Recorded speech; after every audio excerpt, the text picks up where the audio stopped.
Friday, 5:58 p.m. Hi, this is Chirag. Hi, this is Gaya, and you've reached Tales of the Trade. We're out of studio right now. But if you stay on the line, our Christmas special will play after the beep.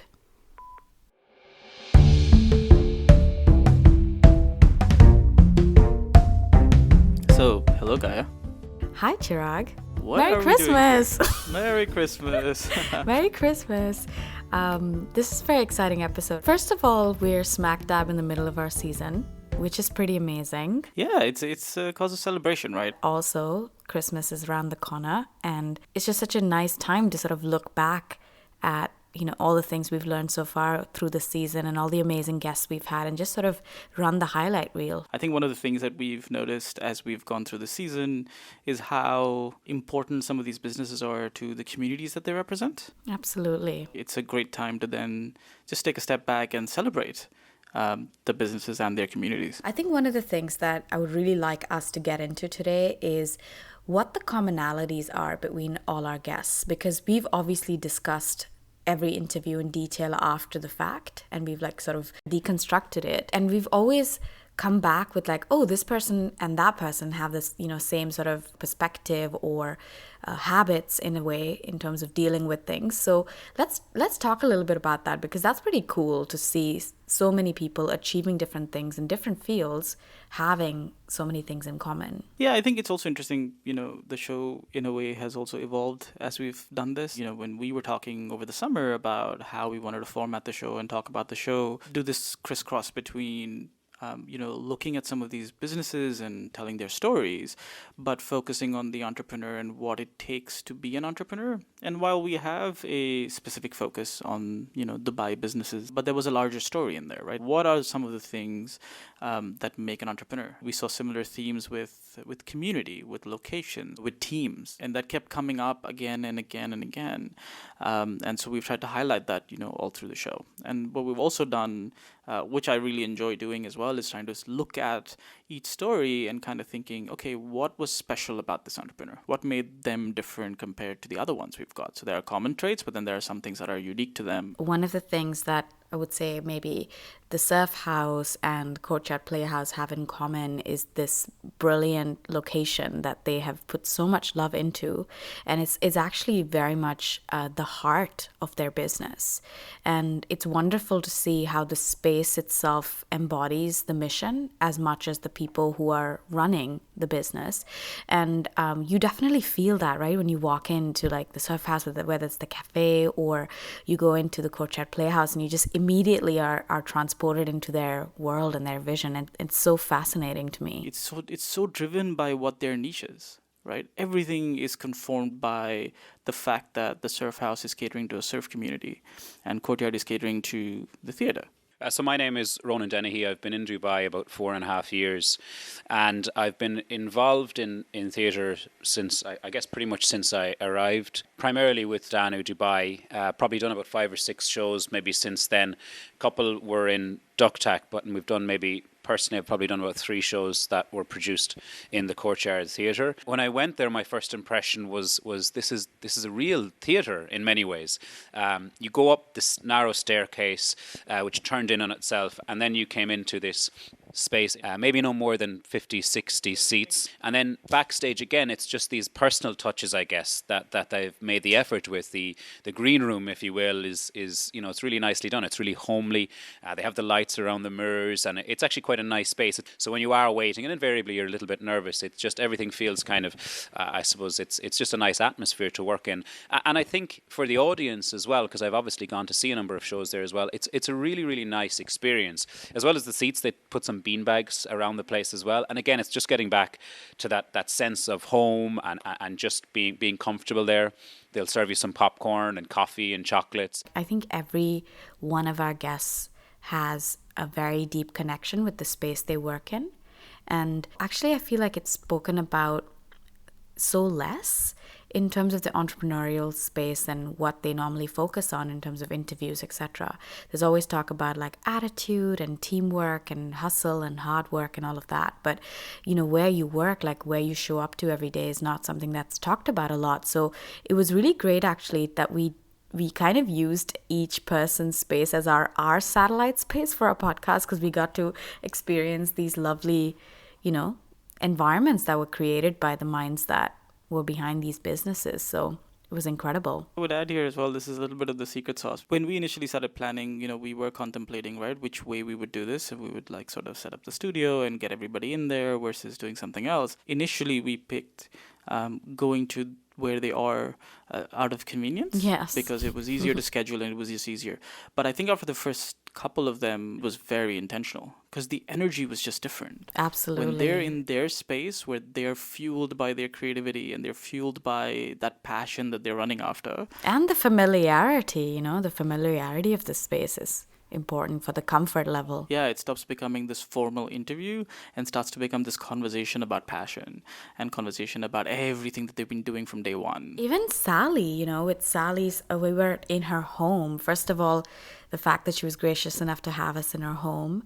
And when you're recording podcasts, everything needs to be very silent. And, she made sure that the house was prepped for that. But it just felt so personal. And it really, also for us, in terms of interviewing someone, it came from, we really got the sense that we are pretty much in the middle, in the heart of the business, right? Because you're surrounded by their things, their history of how they've come to where they have. And Sally's little nook where she does her photographs and she had all her backdrops. It was just so inspiring to be in those environments. Before we move on to the next topic, well, it is Christmas, and we felt like this would be a good time to announce, our first giveaway. Yay! It's the most wonderful time of the year. Isn't it? You did that so nonchalantly. It is because we are feeling the feelings. It's such a jolly time of the year. And we've had so many amazing people who've connected with us and who we've connected with, right? Who've listened to the episodes, and it means so much to have people who are listening and we can share these stories with. So we just wanted to give a little thank you and put together some goodies. The first one is for all you entrepreneurs out there, and actually all of you out there. And this is a giveaway that comes from the awesome folks at HardTalk, primarily focused on having difficult conversations, giving away a signed copy of the HardTalk handbook. What a cool idea, right? You told me about it, and you said that it wasn't just Hard Talks at the workplace, but Hard Talks in general, right? Yeah, it's all about those difficult conversations. I mean, it's funny. They get some really funny requests. They get requests from people saying, "Hey, how do I have the conversation with my colleague that they don't smell so good?" That's a good one. That's a really hard one, actually. Yeah. Exactly. So this is the book that helps you do that, and we've got one to give away. All you have to do to get your hands on this amazing handbook by Hard Talk is leave us a comment on this episode post, just telling us which has been your favorite episode from the season so far, and that's it. It's as simple as that. Or what you can do is you can just visit talesofthe.trade, find your favorite episode, leave us a comment on the episode, and tell us that was your favorite one, and we'll also enter you in. One of the things that I have really learned along this half the season that we've done is that, we do a lot of content that's very crisp and short and small, and everything is all about, tending to very short attention spans. And because of the format of our podcast and podcasting in general, we get to tell the story in this extremely detailed way because, first of all, we're interested in the whole story, and you're not always able to say that always able to tell the story in a minute. Some stories take longer, some stories need a little bit more time and digging and asking the right questions. And some guests also need a lot more time to open up and really get into the nitty-gritty of it all. One of our goals was to tell our community of listeners, give them the full story in as much detail as we can while keeping it entertaining and interesting. And that kind of, led us to also think about the communities of these businesses and the owners of these businesses. Who are they impacting? And also talking to them, right? Because that would give us an even better picture, even clearer picture of these businesses and these ideas and the reach and the impact of them. We do live in a world where everything's very instant, and I think there's a space for all of that. I'm not saying that there isn't. But, when you're doing stories of businesses that have been through quite a few ups and downs, that have been around for a little while, that have sometimes, looked back, did something, failed at it, rejigged, started over, and all of these things. I mean, these are the kind of things that you kind of have to provide a lot of context. I think when we started doing it, we started realizing that, hey, the people that are being impacted by these businesses are part of that story. Also, at the end of the day, these are all entrepreneurs, right? Obviously, they've got a lot of passion. Obviously, they're feeling a lot of it. But, how do you measure that really? Two of us can sit here today and we can also talk very passionately about our podcast. It gets really interesting when someone listens to it and comes back and tells us, hey, I really enjoyed this episode. Because of XYZ, or why it resonated with them, is so important to know as well. Another thing that stands out, and I know this is something that's talked about fairly often, but I think we saw an interesting perspective to it, is risk-taking. But I would rather classify it as almost irrationality. But, this came up as well when we talked to the Walpida guys. To provide some context to that story, basically after they shut down and they were away for about 5 or 6 years, when they came back, they spoke to their community, right? And they said, hey, we're thinking about coming back. What are your thoughts, right? You guys have seen us fail as a business, and tell us what you think. And everybody told them, listen, you need help with operations. You can't do this on your own. You need a partner. And they went shopping around. They were rejected multiple times. And then one fine day they said, all right, we're just going to do it. And they went ahead and started a crowdfunding campaign without an operating partner. Yeah, I think one of the interesting characteristics of an entrepreneur is that we're very irrational people. Most people would look at danger and say, I have to run away. Entrepreneurs are like, let's run towards it. Yeah, we could fix it. We could do something with this. Are you going to sit there and make excuses, or are you going to do something about it? So it's not people's jobs to believe in you. It's up to you to get shit done. I mean, let's not forget also the brilliant stories that Scott told us. Everything that they went through in terms of like getting their electricity back, basic needs that you have, that they were kind of like really struggling without. And that would be a really good time for anyone to be like, I give up. There's such a fine line between like, no, I'm going to keep going. I'm going to take this risk and show grit. Or to some other people, it would just be like, that's just plain stupid, So it's pretty amazing how a person sees opportunity and another person doesn't. And that kind of differentiates what keeps that business going, or what makes it a success, really. Do I see myself as an entrepreneur? I don't even know how to answer that, because if I'm honest, I'm really tired of the term. Yeah, I wince a little bit with that. I see myself as someone that has been lucky to have the conditions to run with something that I really love and cared about.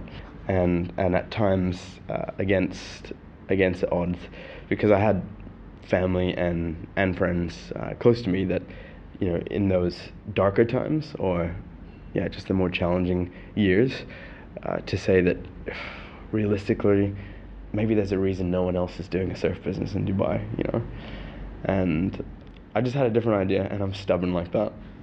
Really stubborn. Don't you feel like there's such an impression of entrepreneurs, or the way that they're portrayed normally, whether it's in the media or whatever, that they're extremely sort of cold, and they have to make these like really intense decisions, and they're kind of very cut and dry. But don't you find that whomever we've spoken to, they're actually really like emotional, almost like hyper emotional about their ideas and their businesses? Like even when we spoke with Tom, and the sort of empire that he is slowly creating, and to see the steadfastness but also the passion that he had for it, and how focused he was, and how much love he had for what he was creating, and the teams he was building, and how it's isn't it quite interesting how actually they're really emotional rather than being really like cold? And do you remember how Tom opened his interview when we were doing a sound check with him?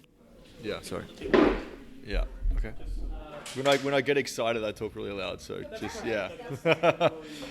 get me excited, and you'll hear everything, I'm sure. And, and Which I think also to your point though, I think that there are, it's always like there's always a couple ways to look at something, right? And when you talk about Tom and his steadfastness, someone could look at it and be like, oh my God, like he's not even willing to budge on anything because he's just decided that this is the way he's going to run down this lane.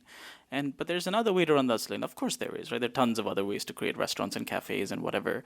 But this is his plan. This is what he is. And he's emotional about that. He's passionate about that. You often see this get told about entrepreneurs that they're cold. They don't have time for anybody. They don't prioritize anything. Yeah, even Akansha told us, right, about like how she's like, I don't see my friends anymore, or the biggest joke is work-life balance. Yeah. Exactly. So something's got to give, right? I mean, there's a part of your life that's probably going to get slightly compromised or majorly compromised, but that doesn't mean there's no emotion. There's so much emotion, but concentrated in one particular area rather than a larger, parts of your life. Let me ask you this question in a different way, right? If you look at all the entrepreneurs that we've talked to, but also the ones that we will be sharing with people soon in the new year, can you pinpoint one thing that's common among all of them? I think that they all have a really good sense of humor in terms of a sense of humor about life, because you have to be intense and you have to like really, go for it. But at the same time, when things don't go your way, you have to take it in your stride. And that doesn't come if you don't have a good sense of humor about it, And each of them are able to make jokes about themselves, are able to be like, oh, that was a huge mistake, and that's ridiculous. And to be able to look back at your journey and look at it with a sense of levity is extremely important, because you can't take yourself too seriously. At the end of the day, it doesn't become your entire life. It's a huge part of your life, but you have to have some distance from it. And humor is such a nice way to do that. I mean, Kemsley is just hilarious, but each person I feel like we talked to had that. They didn't take themselves too seriously, which I really loved. So I think it's time for another giveaway. Don't you think? We've got another one. Yeah. Yeah, our second giveaway comes from the awesome folks at Common Grounds. Yay! Did you steal this? Is this part of your stash that you're giving away, or do they know we're giving this away? Giveaway, guys. Yeah, this is an actual giveaway. Just putting that out there. Yeah, so it's a special holiday hamper from Common Grounds. It's got a bag of coffee. It's got a special holiday coffee scrub. Oh, wow. And it's got 2 free coffees at Common Grounds during the month of January. So this is quite a steal. This is amazing. And we're going to post a picture of this hamper on Insta stories, I think, just to, show you guys what you're dealing with here, because this is a lovely little hamper. I'm pretty sure you want to keep it for yourself, but we are giving it away. But this is why I was trying to pretend like we didn't have the second giveaway, right. So I could just keep it. But, anyway, follow the same as the first giveaway. Basically, leave us a comment on Instagram of this post about your favorite episode and why. And you can also leave us a comment on our website, talesofthe.trade. Just go pick an episode, type it in there, and we'll enter you in. And yeah, so that's the second giveaway. Yay! You can't really sit and make a list and say, hey, I'm going to work on these 2 qualities, I'm going to become a successful entrepreneur, because that's not possible. Our own season has showed us that, every entrepreneur brings something to the table and something different to the table, right? So we've looked at it as saying, hey, it's about right place, right time, and being able to identify it and work on it. It's about dealing with some crazy adversities as they come in your life. It's about keeping focus. It's about building teams. It's about finding niches. It's about working for the community. It's about building locations. Like, there are so many different things. Absolutely. There is a combination of those things that makes a good entrepreneur. And it's not always the same combinations, and it's not always the same things, but it is a very multi-dimensional profession, and entrepreneurship in a way is also a profession. If you keep getting beaten down and you're not able to like wipe that off and move on, then you won't succeed, right? Because no entrepreneur goes through it without failure. It's not possible. All of them, I feel like, have another thing, which I think it's not just with entrepreneurship, like I think anything in life, each of them like follow their instinct, right? I mean, they all work off of like, oh, this felt right. There's no logic to it. A lot of the times when it's like, that makes no sense, they're like, no, it makes complete sense to me. It just felt like the right thing to do. You have that look that nobody else is seeing. I mean, that's something Akanksha mentioned. There have been cases where me and someone else are looking at exactly the same thing, and we see different use cases of it, and I'm suddenly like, oh, goosebump moment, we're on to something. Whereas, for example, I never quite felt that with, haptics apps. At some point they were the thing, AR was the thing. With Kemsley, them knowing that they had to crowdfund or that was the right time to do it. Just like a lot of instinct at play, like Arva's talking about, okay, this was the right time to bring Farida in, something she'd always wanted to do.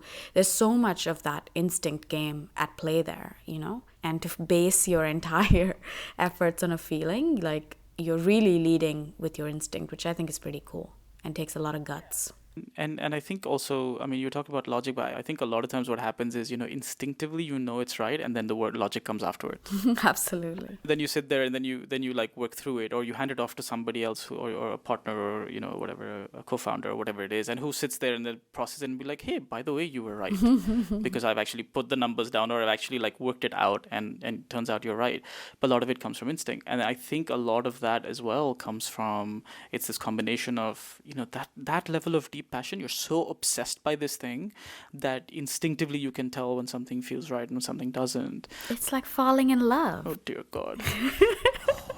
We have to get a little mushy-gushy. It's Christmas. Also, I have a question for you. Which has been your favorite episode so far? You're asking a parent to choose between his 5 little kids. I have 2. Okay, fine. For pure entrepreneurship value, for something where I think just raw inspiration came from, I think I would rate Surf House as my pick. That episode, I can keep listening to it over and over again because it reminds me of what that perseverance is like. Absolutely. Yeah, from putting together an episode, I think Courtyard was one of my favorites. The conversation was just hilarious. And of course, first of all, like we recorded in the theater, which I think was just such a phenomenal experience to do.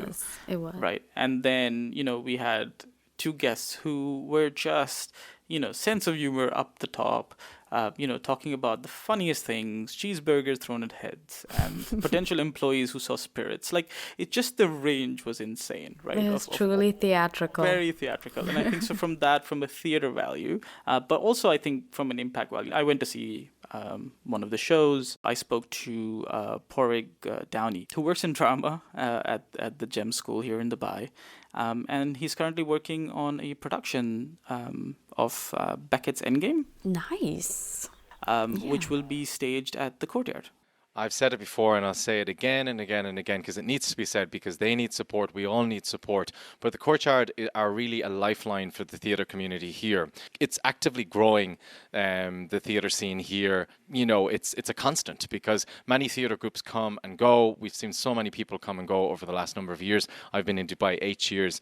But the Courtyard is something that we can always rely on. And I can't tell you how supportive they've been to me personally, even just running auditions, even just having rehearsals. So as a theatre group, when you have a million things going kind of wrong leading up to the show, they're just kind of a voice of support in your ear, and they're there to lift us up. For my students in Dubai American Academy, they've also given them internships. They're seeing the theatre as not just something to be done academically in school, but also as a livelihood, as a craft, as an enterprise, and that's wonderful to see. And our numbers, we have 17, 18 students each year take the IB program, but much more of them each year, especially girls, are going forward to study theatre professionally, and that's something that the Courtyard really should be credited with also.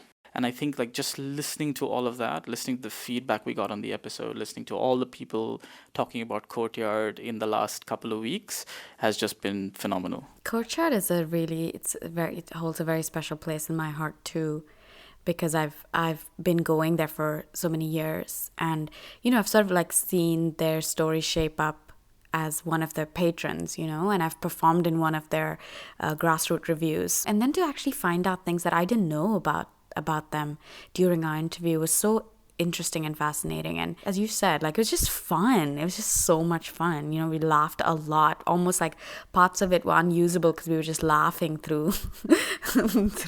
I loved Surf House as well for the exact same reasons, because I think we were kind of dumbfounded. It took us a minute after we finished the interview and we were like, that was really good, wasn't it?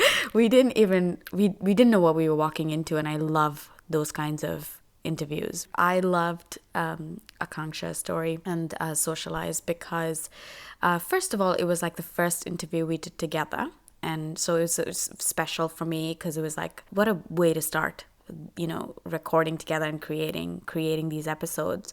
But also, she's a very special person.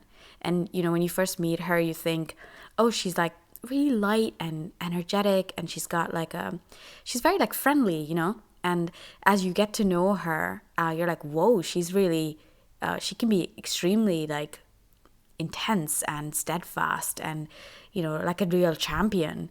So it was really cool to go through that interview and just uncover who she was, and also this brilliant story of how she's built this business from scratch. So those are my favorites. Yeah, I think also, I mean, as you know, the way you mentioned for Cordial, I mean, that's how I feel about Tom and Serge. And I didn't talk about them because I think I'm just very personally connected to them. You're and so obsessed with them, let's face it. And so, yeah, it's the same thing, right? I think you are very closely linked to the story, and yet there's stuff to discover. Yet there's stuff you learn. You're like, whoa, I did not realize that had happened, or I did not know this part of the story, because it's something that happened behind the scenes, or it's something that affected just the entrepreneur directly. Chirag, it's like falling in love. Oh, no. There's so much more to know. There's always more to know, right? There's always more to discover. I think that analogy fits in perfectly. No comment. Okay, so I think it's time for our final giveaway. And our final giveaway comes from the folks at CherryPix, Your Life in Print. It's a great idea for the holidays as well. Mm-hmm. So basically, you know, we have all these digital photos and we're sitting and clicking them all the time, and then just storing them in, you know, digitally. So CherryPix allows you to sort of bring that down and make it a memory. So what you do is you download the app, you pick, 30 pictures, and then they print it out in a neat little photo book and send it to you. And for our listeners, we've got a free photo book to give away from the awesome folks at CherryPix. That's amazing. I used to remember, sitting with my mom after many parties or things that we used to have as kids, and we used to compile all the photos that we'd gotten printed at Rose Studio, and we just put them in albums, and how much joy it brings, because the idea of having your photos in this physical form as opposed to just something you can swipe on your phone is just so special, no? It's still true. I mean, we still have pictures from when we were kids and stuff, and there are, some of them are digitized, but we still have them in albums. And I mean, my mom's very careful about just preserving that, because for them, those were the memories back then, right? There was a photo studio on every street, and you would take pictures at this event and then go and run to the photo studio and print them out and see them physically and get all excited. So thank you, CherryPix, for doing this, because that's so cool. I think I'm gonna order a bunch for Christmas as well. I think that'd be a really nice little... Yeah, they did make a great holiday gift, actually. Yeah, awesome. But these are some lovely... I'm like, can I keep the giveaways for myself? They're awesome. But yeah, it's very tempting. Once again, for any of these giveaways, all you have to do is go to our Instagram page or our website, talesofthedot.trade, and leave us a comment just telling us what your favorite episode was from this season, and it's as simple as that.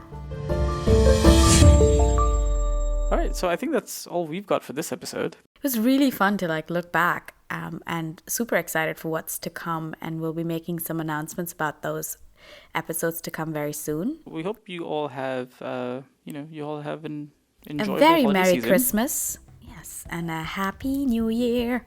So we've got one more episode out for you guys next week, and then we'll be back in January on the 8th with a brand new episode, brand new guest, and we're very excited about that. And if you enjoy what you're listening to, you can leave us a review. We love reviews. And it also helps people discover the show and tell your friends. And so many tales to be told, so many more stories to be shared. Pull up a chair and join the conversation.